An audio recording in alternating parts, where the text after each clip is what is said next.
Cara, dono de restaurante tem que ser uma pessoa generosa. É o que você está falando, né, cara? Não custa nada. Pô, quer mais molho? Toma mais molho. Aí você pega mais molho, vem na conta lá, uma porção de molho. Fala, porra, Não é aí que você vai controlar seu CMV. É, não é aí que você vai ganhar dinheiro, cara. E você não está pensando a longo prazo, você está com mentalidade curta. o sucesso de um restaurante começa com a boa gestão do CMV.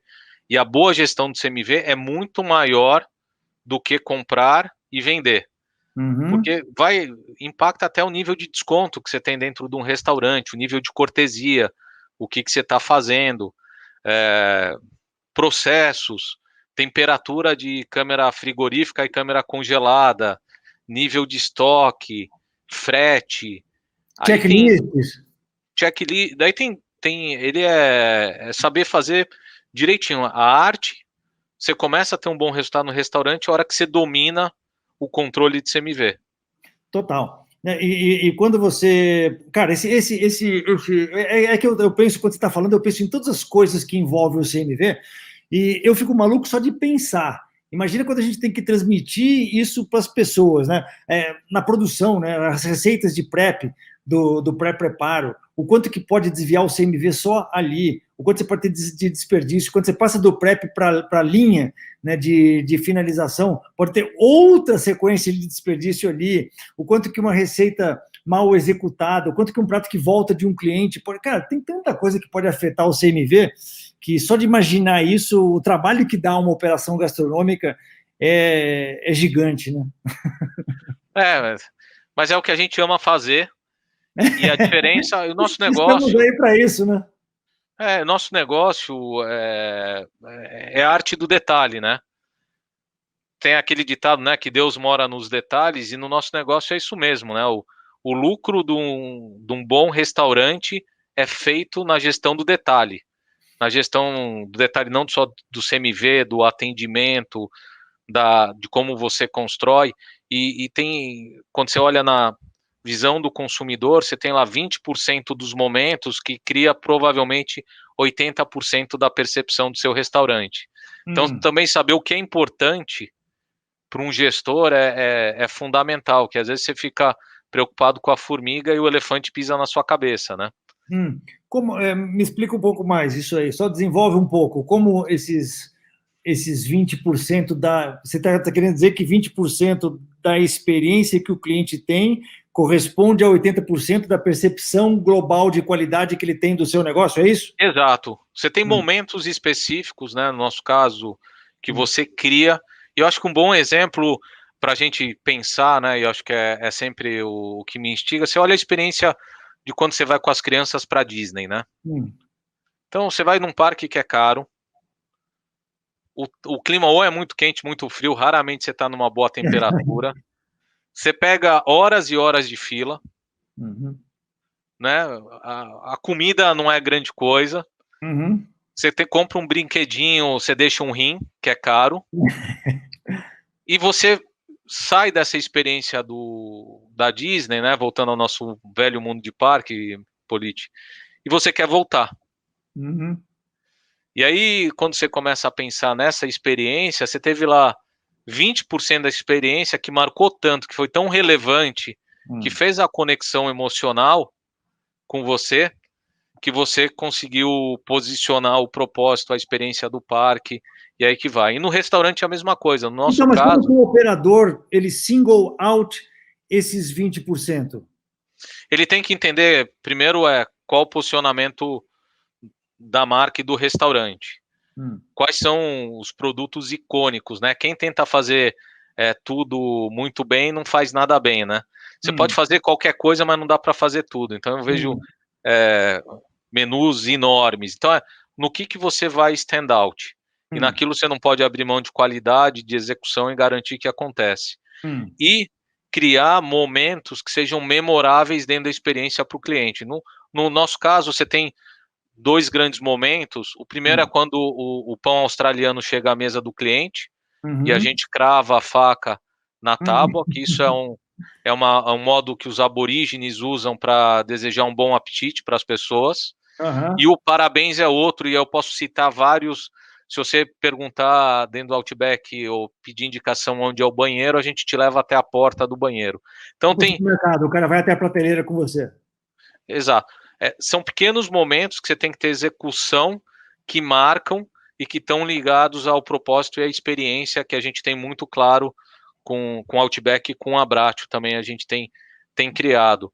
Mas quais são os produtos icônicos do que você chama de produtos icônicos que stand out? Isso que você falou de stand out, Pierre, só para a gente contextualizar, eu falo muito isso na parte de marketing do meu curso, que você tem que ter um posicionamento, alguma coisa que realmente te caracteriza. A gente chama, você já deve ter escutado falar da teoria da vaca roxa, do Seth Godin, né, que ele fala, porra, tem um monte de vaca no pasto, né? Tem uma preta, tem uma branca, tem uma marrom, ninguém presta atenção, mas você bota uma vaca roxa, cara, ela vai brilhar naquele pasto. O que no seu caso é um produto icônico? O que stand out na sua visão de... Não, começando, acho que a gente já falou, o primeiro, o nosso pão australiano. O pão, tá? No Brasil não existia o pão australiano antes da gente, e hoje, depois do pão francês, é o segundo tipo de pão mais vendido nas padarias. Ah, é? Isso é interessantíssimo. A nossa Ribs on the Barbie, a nossa costela também é um produto icônico, pela forma que a gente desenvolveu. A gente ensinou o brasileiro a comer a costela. Antes não existia, né? Isso foi o trabalho de Maria Luísa, Peter, Salim, lá de trás. A nossa Blooming Onion também, que é a nossa cebola, a gente planta no Chile, na Espanha, traz, cuida, tem um padrão. E outro grande ícone que o mercado copiou, que é a nossa caneca congelada, né? Do chopp. O chopp do Outback. Todo mundo tem hoje. Todo mundo tem. Mas a gente continua, ninguém consegue executar. E qual que é o ponto da execução aqui? O líquido todo mundo pode ter. O nosso líquido é um chopp Brahma, que é muito bom, fresco, mas qualquer operador pode ter. Mas a gente é muito diligente e a gente executa com paixão a história da caneca congelada. Como? Qual é o processo? O processo eu não vou te contar porque é um segredo. Ah, Pierre, porra, eu tô aqui para te arrancar os segredos, cacete. Mas por isso que o segredo eu não posso te contar. Mas no fim do dia, é execução. Que não adianta achar que é colocar simplesmente a caneca no freezer. Qual a quantidade, qual que é a rotação, é o planejamento. Então você tem tirar corretamente, você tem uma série de coisas. Ter uma caneca congelada, ou ter o chopp Brahma, você não vai fazer a experiência ser icônica. Então tem freezer, né, para tanta caneca. Exato. Você tem tecnologia de congelamento ultra rápido que ajuda, mas você consegue fazer isso, e a gente faz consistentemente há 20 anos. E quando você olha, a nossa diferença é que a gente executa nossos padrões operacionais de maneira apaixonada. Não é nem racional, é direto do coração para a mão, eu brinco, é para fazer, e a gente faz rigorosamente. O treinamento dos Outbackers, ele é feito na própria loja, ele é feito nessa universidade, tem algum ritual de treinamento de equipe obrigatório? Como que funciona a questão da formação então, de obra? Vamos lá, a universidade é 100%... Um pouco a cultura, mas fala um pouco de treinamento, só porque você entrou nesse assunto. O treinamento teórico é 100% digital, a universidade é digital, a gente já está há um bom tempo, e a Mel também cuida dessa caixinha. A gente tem um sistema de aprendizado, né? A sigla é o Learning System, o LSM, é bem redondinho, que funciona, aonde a gente faz a certificação teórica, e depois, para uma loja em operação, você tem um treinamento ombro a ombro e certificação no restaurante, on the job. E a gente tem uma equipe de técnicos, que a gente chama de service técnicos em front of the house e técnicos em back of the house, que também são responsáveis por um treinamento mais específico. Essa é uma história. E toda loja tem uma equipe de treinadores, são as pessoas mais experientes que vai fazer um shadowing com as novas pessoas para garantir não só os procedimentos, mas que a cultura seja passada. Tá, então todo mundo... Então, basicamente, o treinamento é feito o treinamento prático do job do dia a dia é feito pela galera da própria loja, pelos Pelo treinador da loja. Pela empresa, mas que estão trabalhando na loja. E também por esses consultores de campo que você chama, que são esses caras, eles estão no escritório central e vão para as lojas que cuidam, os caras que cuidam. Não, eles ficam 100% do tempo em campo, rodando as lojas de uma região específica. Tá. É como se fossem os consultores de campo de uma franquia. É um pouco mais. Porque como a gente não é franquia, a gente tem outros limites. Eles são os guardiões do processo, da cultura e da excelência. Então é um cara que ele conhece e ele opera junto, ele não só treina e manda fazer, ele faz junto também. Tá. Ele é parte da solução, diferente que, às vezes, um cara de franquia, ele é muito mais o cara de achar o problema, mas é um expert, né, no assunto, que vai fazer sempre com excelência, e são as pessoas que ajudam a gente no processo de inauguração. E o processo de inauguração, a gente tem um rito muito grande, começa esse primeiro dia comigo, depois a gente faz treinamento onde eles aprendem 100% dos processos, padrões, pratos, a gente divide a equipe em dois, uma parte senta como cliente, primeiro para aprender a sensação de ser cliente, e outra parte serve. Você chama de friends and family também, aí não? Depois a gente faz os Friends and Family. Aqui é entre a própria equipe do restaurante, os dois shifts, eles se invertem. Ah, tá. Um serve, outro come, depois outro come, outro serve. Tá. Eu estou tentando usar menos inglesismo possível, Polite, mas um senta no papel do cliente e o outro é o papel do atendente. Às vezes a primeira vez que rodou uma bandeja, e levar a nossa bandeja não é algo trivial. Não é. Né? As pessoas têm um pouco de medo, inverte. Daí a gente trabalha food show para as pessoas experimentarem 100% dos pratos no padrão, para todo mundo conhecer. E aí a gente faz Friends and Family, depois a gente faz uma noite para a imprensa, e aí a gente faz uma noite que é uma noite de caridade, que é só depois da noite de caridade, que é quando na nossa crença, a gente retribui para a comunidade, né, e 100% do dinheiro arrecadado naquela noite vai para uma instituição da comunidade local, o nosso sucesso. E a gente tem um engajamento muito grande com a comunidade, e aí a gente está pronto para inaugurar. No processo de inauguração, para uma loja nossa, a gente inaugura com umas 120 pessoas, a gente leva, na média, entre 30 e 40 treinadores que ficam por um mês para garantir que tudo ocorra da melhor maneira possível. 30, 40 treinadores para 120 pessoas, 120 funcionários numa loja. Exato. Caraca, aí tem que funcionar, né? Mas o nosso negócio é um negócio que Desde o primeiro dia tem que estar funcionando, né? Você não pode se dar o luxo de não funcionar no primeiro dia. É boca a boca. Se você tiver uma experiência ruim, esse negócio se prolifera.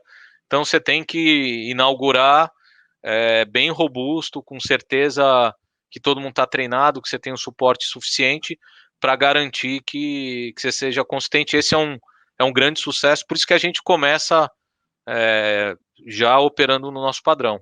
A gente olha o valor do cliente pelo valor na vida dele com a gente. Tem uma história muito curiosa, né? Não vou falar inglês, mas é o lifetime value, né? Exato. A gente tem muito adolescente que vai, né, e vai consumir. A gente tem um refil free de refrigerante. Então, você tem uma mesa com 4 adolescentes que pede o refrigerante refil e uma batata. Né, uma operação única é olhar aquela mesa, mas o cara toma 10 refis, come 3 pães, o nosso pão é sempre uma gratuidade, e quantos quiser, se quiser levar para casa, porque é a nossa prova de generosidade. E esses caras ficam com a gente o resto da vida. O Gilson, que é um dos nossos VPs de operação, contando que quando ele era sócio da loja lá em Campinas, tinha um grupo que fazia exatamente isso. Vinha, tomava um monte de refrigerante, comia uma batata e ia embora.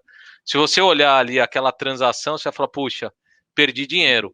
Só que hoje, esses clientes vêm ao restaurante com a família, com um ticket muito mais rico, e aí vai. E assim que a gente tem geração por geração de fãs de Outback.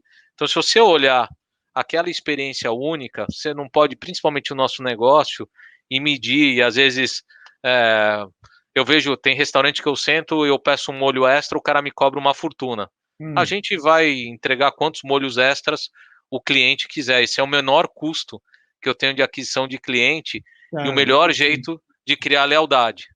cara, isso que você está falando é sensacional, Pierre. Tomara que vocês todos que estejam escutando aqui estejam prestando atenção nisso que o Pierre falou, porque muita gente não se liga nisso. Você vê muito operador que ignora esse princípio do tempo de vida, né, do cliente no seu estabelecimento e quanto é pouco, quanto é mesquinho, né, você cobrar. Eu nunca vou me esquecer uma vez, um sócio que eu tive, um grande amigo meu, o Arthur, lá do Rio de Janeiro, que ele trabalhou no La Mole, eu tive a oportunidade de conhecer um dos donos do La Mole, que era aquele portuguesão, aqueles restaurantes, né, grandes, isso que eu nunca vou esquecer, que ele falou assim, Marcelo, dono de restaurante tem que ter uma coisa na cabeça, cara, a generosidade, você tem que ser generoso, você não pode ser mesquinho. Assim, sem pensar em lifetime velho, sem pensar em nada dessas coisas naquela época, há 30 anos atrás, ele falava isso, cara, dono de restaurante tem que ser uma pessoa generosa. É o que você está falando, né, cara? Não custa nada. Pô, quer mais molho? Toma mais molho. Aí você pega mais molho e vem na conta lá, uma porção de molho. Fala, porra. Não é aí que você vai controlar seu CMV. É, Não é aí que você vai ganhar dinheiro, cara. Você não está pensando a longo prazo, você está com mentalidade curta.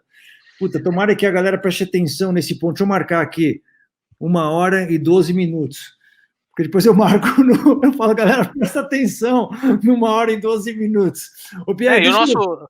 nosso Fala. negócio, só para acabar esse raciocínio, né, que acho que é importante, até compartilhando com os colegas do setor, o Hum, nosso negócio é um negócio de maratonista, não de corredor de 100 metros rasos. hum, É um negócio de consistência e fôlego, e você tem que aguentar. Vai ter dor no caminho, mas quando você chegar lá é super prazeroso.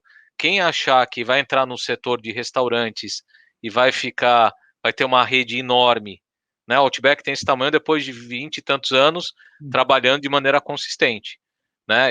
O segredo é fôlego, consistência e muito foco no que você está fazendo. Porque para você sair copiando, perder sua essência, né? E você sabe como funciona. É 1 minuto, por isso que é um dos setores que tem maior mortalidade, né? Quando a gente olha o número de negócios que abrem e que fecham, é enorme.